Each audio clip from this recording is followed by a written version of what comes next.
Oi, tudo bem? Sou Luciano da Fonseca, aqui do canal Em Busca. Desejo você luz, paz e que a alegria seja selada em seu viver. Vamos que vamos, pois a vida nos convida a caminhar. Hoje o tema é a ditadura militar, o governo do general Geisel. O objetivo é analisar o governo Geisel como parte de um todo complexo da ditadura militar. De acordo com Bezerra, o general Geisel foi o quarto presidente da ditadura militar. Foi eleito em 1973 e ocupou o cargo de 15 de março de 1974 a 15 de março de 1979. Constituiu como representante da chamada linha dura do Exército Brasileiro. Seu governo marcou a transição para o processo democrático, tão quanto a entrada do Brasil na política neoliberal. Nesse contexto, ele vai extinguir o AI-5 e vai conceder a anistia política a várias pessoas que estavam exiladas em outros países, principalmente artistas e políticos. No fundo, o governo do general Geisel foi marcado pela necessidade de se administrar o avanço das oposições legais frente a grandes sinais de crise política, social e principalmente econômica da ditadura militar brasileira.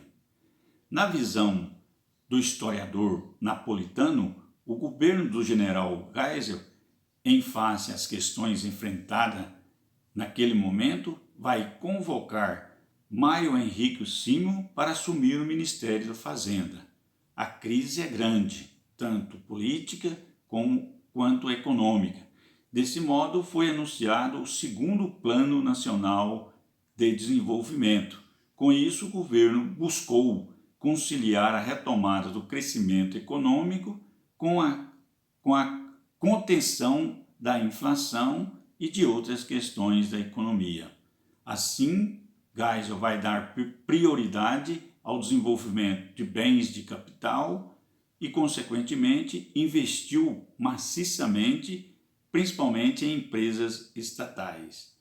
Segundo Aquino, uma das marcas desse quarto governo militar foi a proposta da reforma do poder judiciário, que gerou críticas por grande parte dos deputados e que levou ao fechamento do Congresso por alguns dias.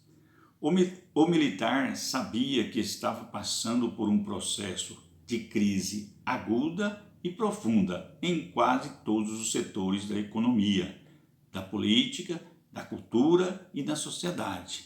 Mas também sabia que o processo de abertura da ditadura militar seria lento, gradual e seguro.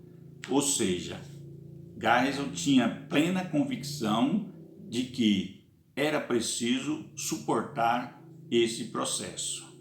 No entendimento de Galberi Couto Silva, as reformas de Geisel não repercutiu, ou seja, não teve o efeito esperado, pois a economia nacional não tinha condições próprias para recuperar de suas questões profundas. Assim como o Brasil teve dificuldade, não teve condições de superar a chamada crise do petróleo, as grandes potências econômicas também passavam por um momento de retração quase generalizada.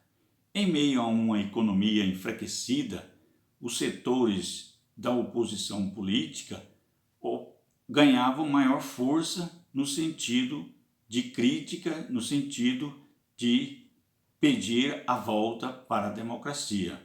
Segundo Neves, a busca por reformas foi sentida nas eleições parlamentares de 1974, onde mais de 40% das cadeiras do Congresso Nacional foram ocupadas por integrantes do MDB, Movimento Democrático Brasileiro, que era o partido da oposição. Os militares da chamada linha dura começaram a perceber a desaprovação popular frente à ditadura, frente ao regime, o regime já não atendia o momento político. Em contrapartida, outros integrantes do regime defendiam a necessidade de flexibilização que pudesse dar maior longura ao governo militar. No fundo, o contexto do governo Geisel foi marcado por contradições. Acabou incitando setores mais radicais do regime a cometerem atos de extremismo e de autoritarismo. Por exemplo, em 1975, o jornalista Vladimir Herzog foi assassinado nos corredores do 2º Exército em São Paulo. Segundo as fontes oficiais, o jornalista teria se matado na prisão. No entanto, as fotos do incidente estranhamente mostravam o seu pescoço amarrado a um lençol e com os pés no chão. O episódio acabou dando forças para que diversas entidades representativas e instituições buscassem do governo militar uma nova constituinte, uma constituinte democrática.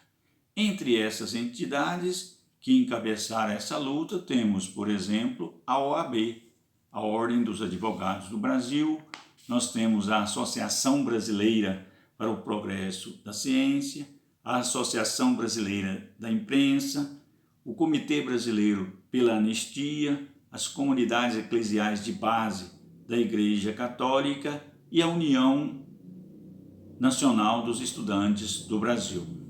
Assim, o governo, projetando uma ampliação da representação política dos setores de oposição, o governo Geisel vai lançar em 1977 o chamado Pacote de Abril. Esse pacote promoveu a desarticulação política sustentada pelas premissas estabelecidas pelo Ato Institucional número 5.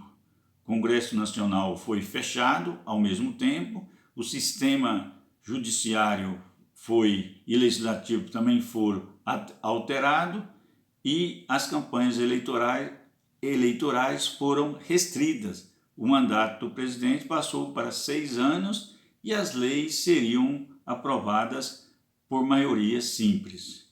Com isso, a ditadura conseguiu garantir uma maioria de integrantes políticos favorável à situação, reafirmando seu projeto de abertura lenta e gradual e com muita segurança.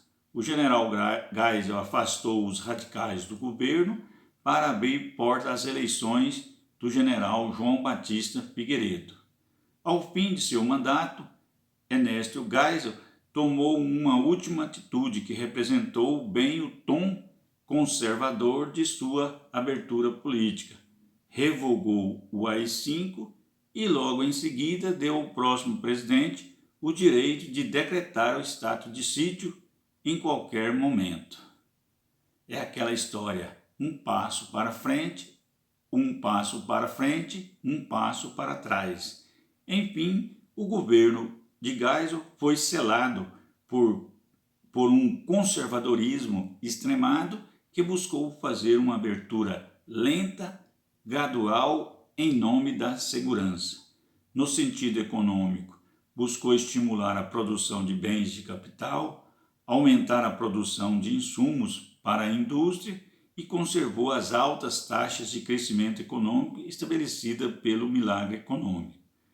No campo social, Geisel deu início ao processo de redemocratização do país, revogando o AI-5. Além disso, criou a chamada Lei Falcão, que proibia campanhas eleitorais na mídia e ampliou o mandato do presidente de 5 para 6 anos. É isso aí, vamos, que a vida continua. Aquele joinha e um abraço muito forte.